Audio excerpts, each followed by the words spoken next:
E lá eu me saio de um... Eu falo, né? As nossas atitudes, persistência, ela tira de um treinador que me rejeitou e me leva para um treinador que me abraçou. Simplesmente a atitude. Um alemão. Um alemão que eu cheguei lá, ele me abraçou, ele corria do meu lado, ele me... Pô, você precisa melhorar fisicamente, você precisa melhorar essa questão técnica. E ele me abraçou, a simples decisão de falar, não, eu vou seguir na Europa. Eu dei esse passo e aí as portas foram se abrindo, foram surgindo pessoas que me abraçaram, né? Então foi uma situação que me trouxe muito ensinamento na minha vida, já novo, mas que valeu muito a pena.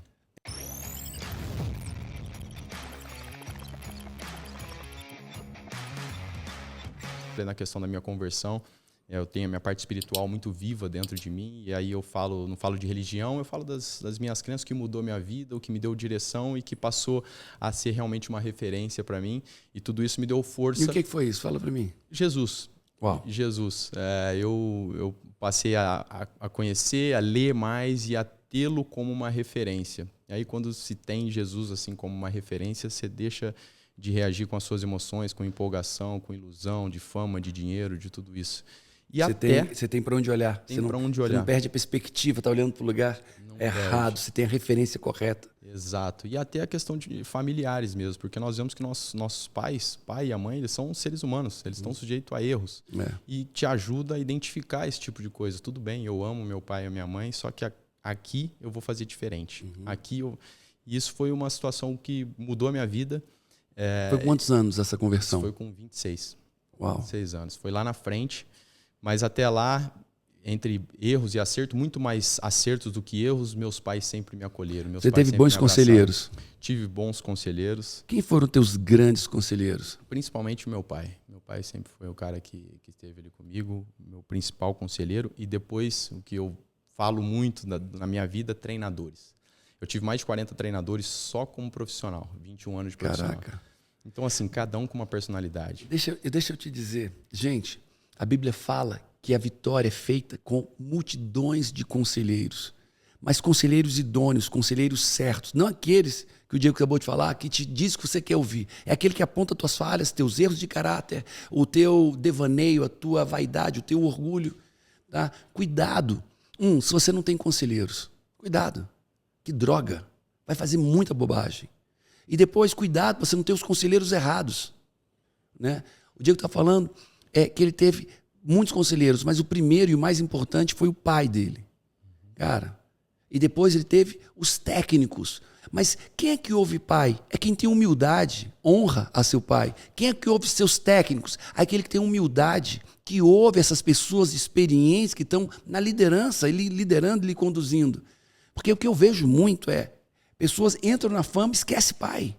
O pai que lhe trouxe, aquela pessoa que lhe aconselhou, não, agora eu sou, já que eu conquistei isso, eu não preciso mais de ninguém, eu decido sozinho, eu vou sozinho, eu vou fazer meu caminho, minha vida. E grandes jogadores que entram nos clubes, e quando ouvem o técnico, é porque esse novinho está fora. Mas não tem honra, não tem respeito, é uma obrigação e não um privilégio ter um conselheiro, um grande líder. Com certeza. Isso acontece e depois acaba que na relação do técnico, principalmente, leva-se muito para o lado pessoal. Eu já passei por isso. Toda a forma como ele fala, se ele está te confrontando, ele não gosta de mim. Tá vendo? Tá pegando no meu pé. Eu já senti o jeito que ele me olhou hoje, que ele me deu bom dia, ele não gosta de mim. Sendo que depois você entende que não. Na posição dele de liderança, ele tem que repreender, tem que corrigir. Está preocupado com o coletivo, com o teu rendimento. Não tem a ver com ele gostar ou não. Só apenas o teu resultado, o teu comportamento naquele momento não está sendo legal. E isso não está colaborando com o time. Não está colaborando com o time. E isso acontece demais e cria uma barreira entre o líder, no caso, e os liderados, né? E é uma situação que atrapalha muito. Não que vai aparecer só técnicos que querem te ajudar, né, Paulo? Teve muitos treinadores também que apareceram na minha vida que realmente me dificultaram o caminho. Só que até eles eu aprendi depois. Eu falei, caraca, obrigado. Teve um holandês e um alemão. O holandês, principalmente, quando eu estava no Porto, estava tudo bem. Eu, 19 anos, campeão brasileiro, mundial, campeão da América com a seleção brasileira, jogando, titular. E depois de um jogo, nós perdemos o jogo fora. Estava mais na metade da temporada, ele me chamou bem frio, não durou nem um minuto a conversa, chamou o tradutor do lado assim e falou... Olha, fala para ele que nós perdemos esse jogo e a partir de agora eu vou mudar o sistema. E mudando o sistema, a posição dele não vai existir. Então ele não serve mais, pode sair, pode ir embora. como assim? Posso ir embora? Até então eu era um privilegiado, todos os treinadores do meu Botou lado. num paredão, fuzilou e não disse nem pelo que foi fuzilado. Nada, só falou, deixou de existir tua posição, se não tem mais tua posição, você não serve mais. Nunca tinha ouvido, nem sabia que outra coisa que eu nem sabia que existia até então, todos os treinadores me abraçaram, me deram confiança e ele falou isso. E aí eu peguei numa situação, 19 anos, saí para vencer na Europa, um cara que me fala nunca, você não joga mais aqui, e fui desprezado. Falei, e agora, o que eu faço? Saí para vencer. Não foi nem só dispensado, foi desprezado e dispensado. E assim, continuei treinando mais algumas semanas, ele não olhava mais para mim, riscou e acabou. Esse cara, naquele momento, eu fiquei com uma raiva grande, realmente. Falei, não é possível, injusto. Só que eu decidi seguir. Falei, então eu vou sair do Portugal, vou para a Alemanha. E você continuou do time? Aí eu fico no time, tô treinando, só que não jogo mais 1 minuto. Eu era titular absoluto do time, eu não jogo mais 1 minuto. Porque ele mudou o sistema, então eu sou um meio ofensivo, agora eu não vou jogar mais com meio ofensivo, eu vou jogar com 2 atacantes. Não tem mais meio ofensivo, não tem mais e acabou. E não voltou atrás. E você não tem competência para jogar em outra posição. O cara disse, além de tudo, você não tem competência para jogar em outra posição. Então, esquece, você é a sua posição. Você não é quem você é.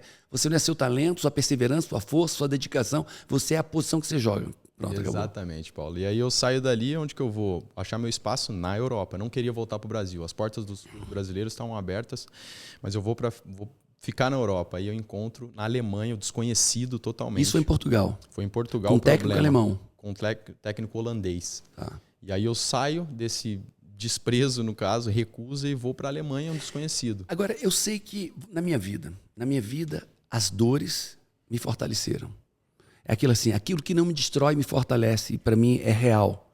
Né? Eu consigo dar o significado certo, eu consigo aprender. Assim, o que isso colaborou com você ou não colaborou? Paulo, essa atitude me deu a certeza. Acho que foi a primeira grande frustração. Foi a primeira grande recusa de um técnico na minha vida. Eu nunca tinha tido, sabe? Aquela sensação nunca tinha, porque todos os treinadores, como eu falei, eles gostavam, eram um dos principais jogadores do time.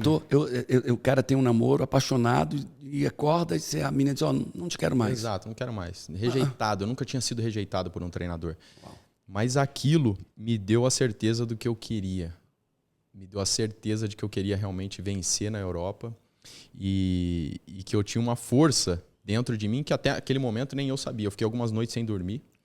E eu falei, agora... Muitas lágrimas. Muitas lágrimas. E aí, se você for ver, até estatisticamente, a maioria dos jogadores, eles vão para a Europa e voltam. Uhum. Depois de um tempo, 1, 2, 3 anos, eles voltam, porque eles vão encontrar, mais cedo ou mais tarde, um treinador que vai gerar muita dificuldade para ele. E lá, sem contar a distância, o estilo. Distância. Não tá, o cara... Exato. Eu fiz coach com o Lucas, que era do São Paulo. Hoje foi para Paris Saint-Germain. Tottenham. Hoje tá no... Acredito que ele esteja no Tottenham. Uhum. E eu fui para Paris fazer coach com ele. Né? E foi muito claro assim, como era duro para ele não ter o pagodinho dele, não estar lá na comunidade dele, como aquilo tirou a identidade de craque dele. Certo, com certeza. E isso acontece, mas eu naquele momento eu falei, não, eu vou continuar, eu vou para a Alemanha. E aquela decisão mesmo na minha cabeça, eu falei, caramba, eu sou corajoso, porque assim... Eu só achava que era um idioma difícil e muito frio na Alemanha. Era um clube que já tinha tido interesse. Mas mesmo assim eu falei, eu vou. Falei, pai, foi qual clube? Da Alemanha, Werder Bremen. Tá.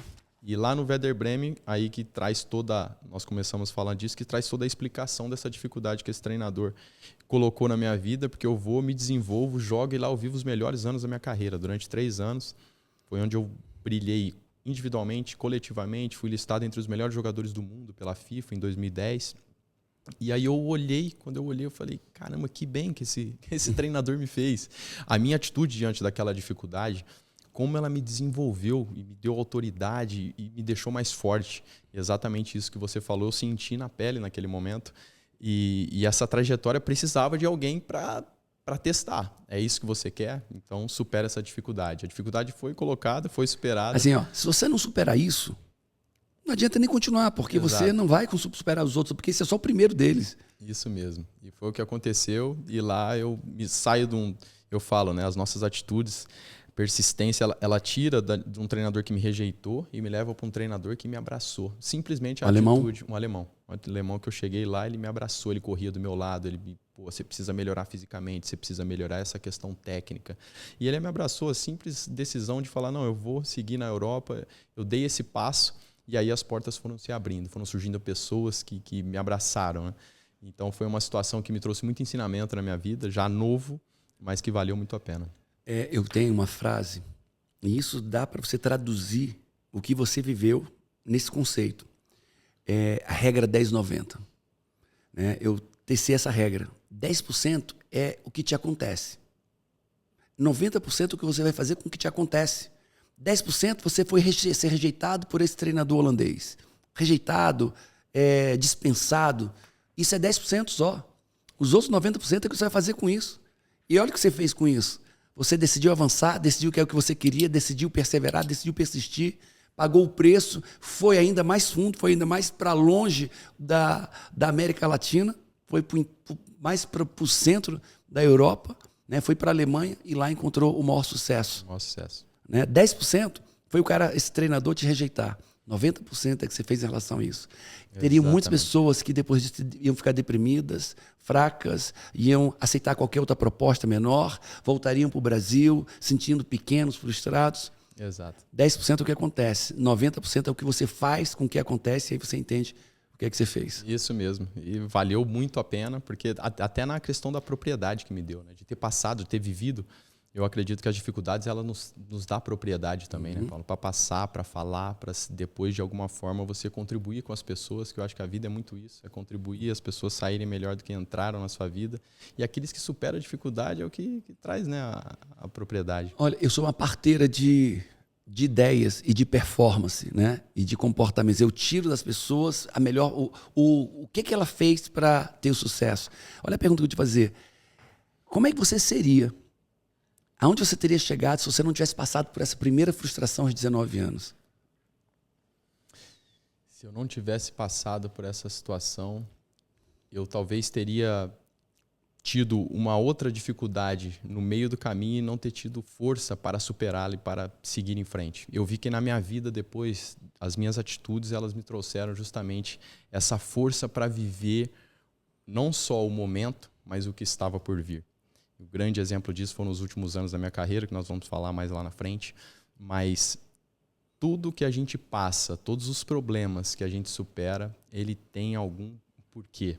Ele serve para nos fortalecer para algo que vai acontecer na nossa vida e que vai precisar justamente ter passado por esse teste. Foi o que eu senti, passando pelo Porto, brilhei no Werder Bremen e depois as situações que eu fui vivendo na vida sempre me traziam, opa, isso eu já passei. Agora não tem isso mais de treinador não querer, treinador me recusar, me rejeitar. Eu já sei como enfrentar isso, eu estou pronto, eu superei isso. E tudo aquilo me deixou mais forte, mais confiante. E acredito que por isso somou, né, para construir um caráter vencedor na minha vida. E deu sentido às dificuldades que eu passei. As pessoas pedem assim, Deus, me faz forte, mas não quer um problema. Deus, me faz inteligente, mas não quer ler o livro. Cara, como é que é isso? Você pede força e não pede o problema para te fazer forte? Não tem sentido. Não.